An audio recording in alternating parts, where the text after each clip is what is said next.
akan membahas tentang sholat ya, dan mentadaburi bacaan-bacaan sholat, termasuk juga nanti mentadaburi gerakan, mana-mana yang terkandung di dalam gerakan sholat.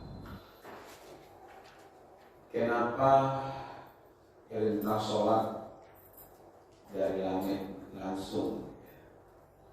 Kalau puasa itu perintahnya di Madinah, diterima oleh Rasulullah pada tahun kedua Hijriah. Jadi baru tahun kedua di Madinah ada perintah puasa, itu surat Al-Baqarah 183. Ya ayyuhalladzina amanu kutiba alaikumus syiyam kama kutiba alal ladzina min qablikum la'allakum tattaqun. Itu diterima perintahnya di Madinah. Kalau zakat itu diterima perintahnya di Madinah, ya, tahun ketiga Hijriah. Di tahun ketiga Hijriah diterima perintah zakat. Haji, ya, haji itu diterima perintahnya tahun ke-6, ya, tahun ke-6, ya, tahun ke-6 Hijriah. Jadi tahun pertama, kedua, ketiga, keempat, kelima, ke-6. Jadi 6 tahun baru perintah haji. Jadi kalau kita lihat Khadijah itu ibu-ibu belum sholat, belum puasa, belum pula haji, ya. Tapi kan perjuangannya luar biasa, karena memang syariatnya belum sempurna, ya kan. Nah, dari sekian banyak perintah-perintah ini, satu-satunya yang diterima perintah langsung menembus langit yang ke-7, ya, langit pertama, langit kedua, langit ketiga, keempat, kelima, keenam, 7. Di atas langit ke-7 itu ada Sidratul Muntaha, ya, ada Mustawa. Kan langit-langit dunia itu sebenarnya malaikat Jibril sampai di situ, ya, sampai langit dunia. Nah, lalu naik ke atas lagi kan ada lagi malaikat itu naik. Jadi Rasulullah yang diantar ke situ, ya, bertemu dengan Allah, berdialog langsung dengan Allah, tapi tidak pernah melihat, ya, tidak pernah melihat Allah. Yang tidak karena Aisyah bertanya, apakah engkau melihat Allah di Arsy itu, di Mustawa? Tidak, ya. Nah, Nabi tidak ada yang bisa melihat Allah. Ketika Nabi Musa dulu ingin melihat Allah, ya kan, disuruh lihat ke bukit gunung hancur, ya kan, karena memang tidak ada kekuasaan kita di situ. Kenapa sholat begitu spesial, ya? Bisa dilihat dari segi sholatnya sendiri, atau juga di segi meninggalkan sholat.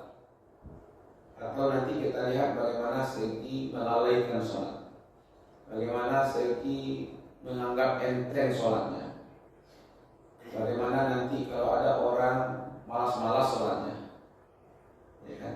Karena sholat ini seperti apa ya, benda yang berharga.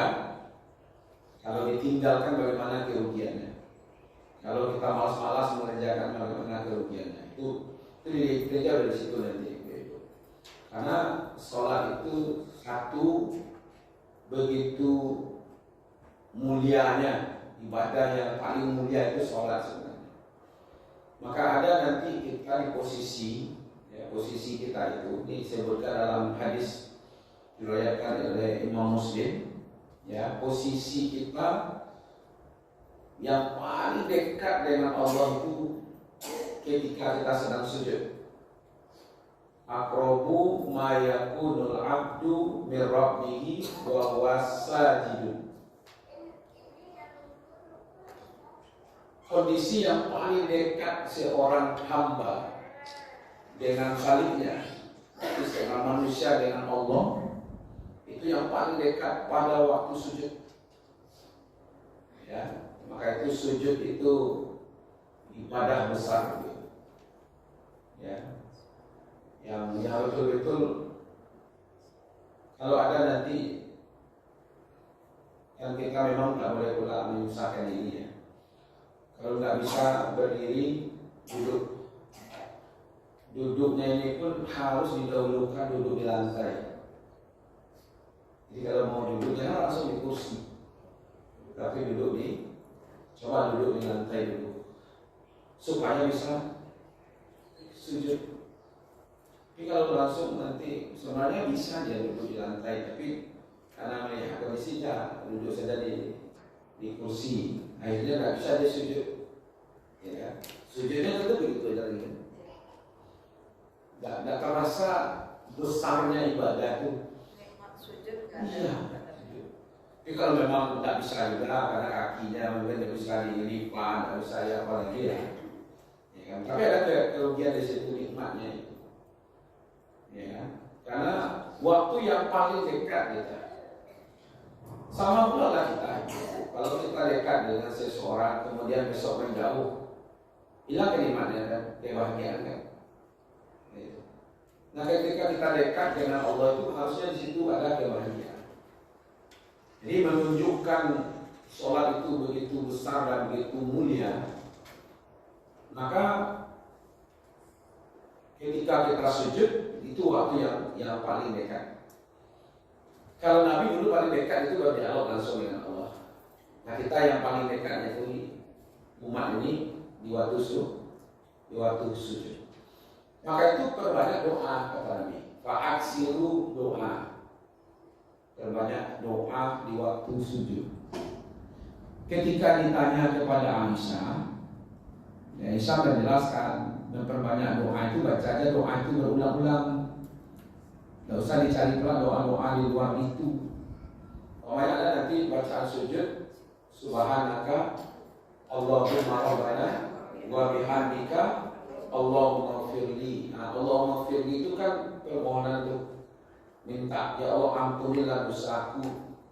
Kita sedang tersungkur, lalu di waktu itu kita ucapkan, ya Allah ampunilah dosaku, aku mohon ampun kepada Engkau. Ketika kondisi seperti itulah waktu yang paling dekat. Makanya iblis ketika tidak mau diberikan sujud itu yang menyebabkan dia terkutuk. Ya, itu kemuliaan tentang sholat itu. Ada sujud, ada kondisi, ada situasi yang terdekat kita dengan Allah. Ya kan ada tujuh anggota ya yang sujud. Kalau disempurnakan, kending ini sampai hidungnya, mangka caca. Ya. Kemudian kedua tangannya itu ditegakkan, Bu. Tagak tangannya. Bukan raba seperti ini. Dia sujud, tangan itu sujud. Lalu lutut itu sujud. Dua lututnya, ini yang keleci. Kemudian dua kaki. Nah, coba lipat kaki itu kan seluruh kaki, lampu jari, ya kan, ujungnya, telunjuk, kelingkingnya kan semuanya tuh berlipat. Jadi waktu sujud itu dia dirabahan ke belakang, dia sujud. Kenapa bisa dekat dengan Allah? Dikatakan dalam hadis ini aqrabu, ya kan? Qarib, dekat. Karena kita sudah memposisikan diri kita itu, coba lihat secara nilai manusia itu di mana? Di kepala kan? Pintar, apalagi berilmu, punya jabatan, punya pangkat, itu kan kadang-kadang di kepalanya itu berisi kan.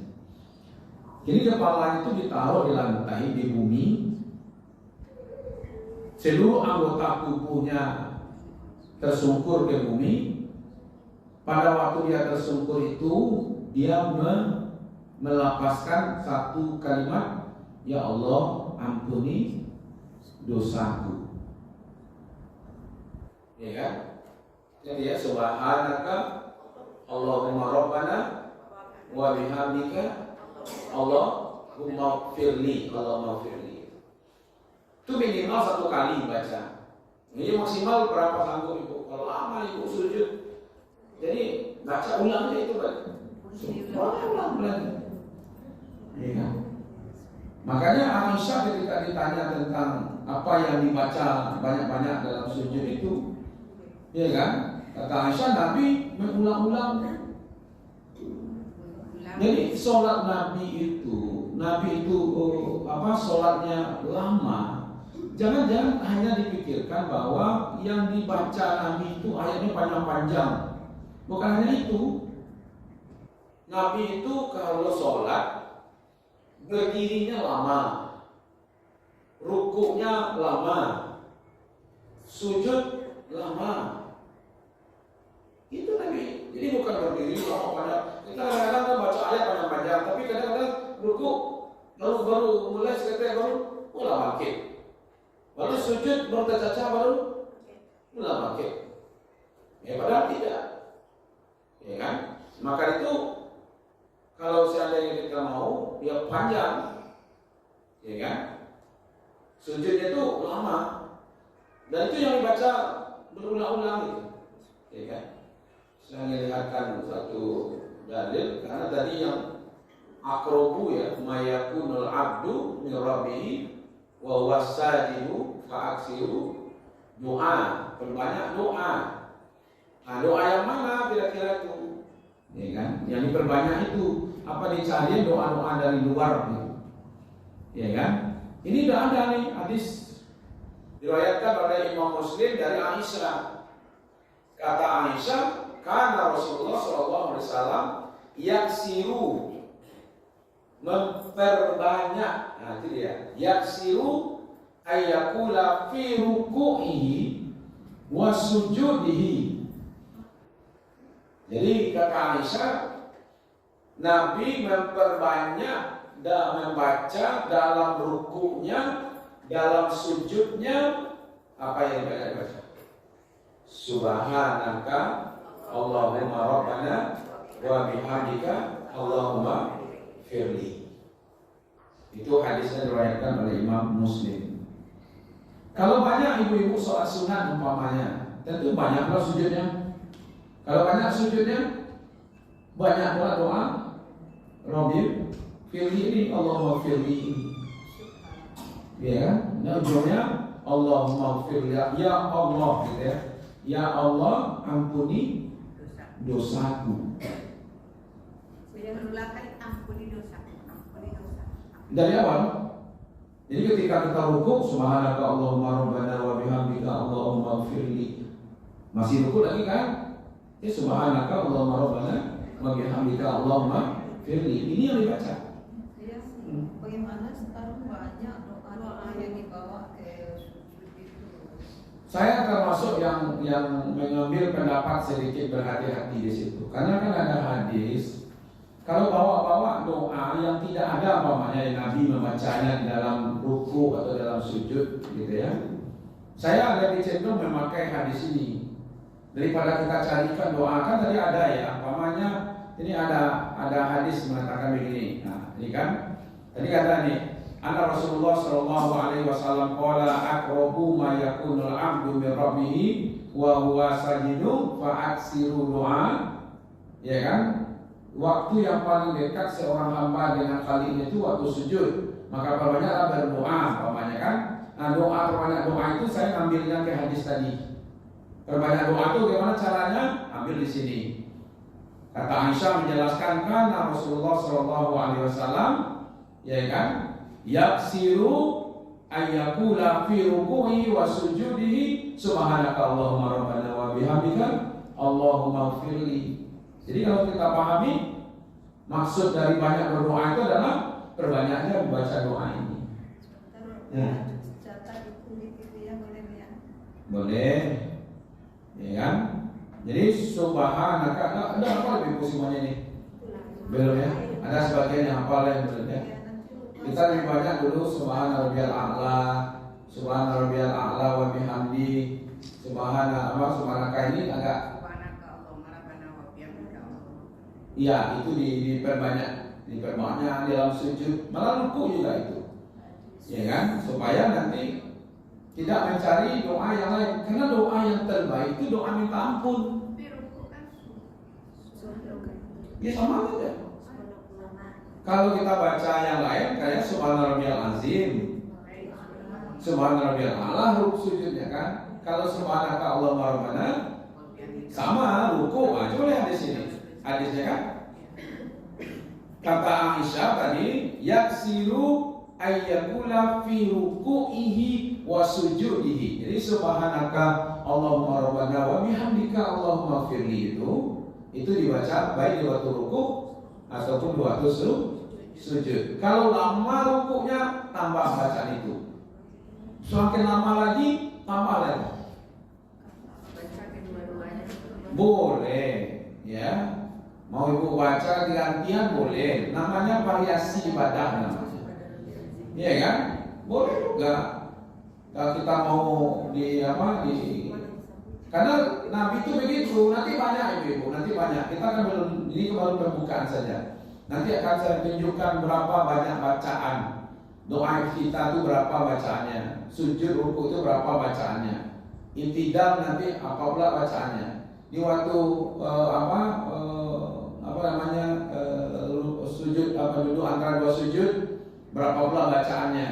Nanti mana yang populer, mana yang biasa, pakai yang biasa yang ibu pakai. Itu nambah bertambah hafalannya. Ya kan? Intidal itu banyak pula bacaannya. Ada yang panjang, ada yang pendek. Tahiyat juga begitu. Banyak pula variasinya. Selawat Nabi juga banyak pula, ya kan?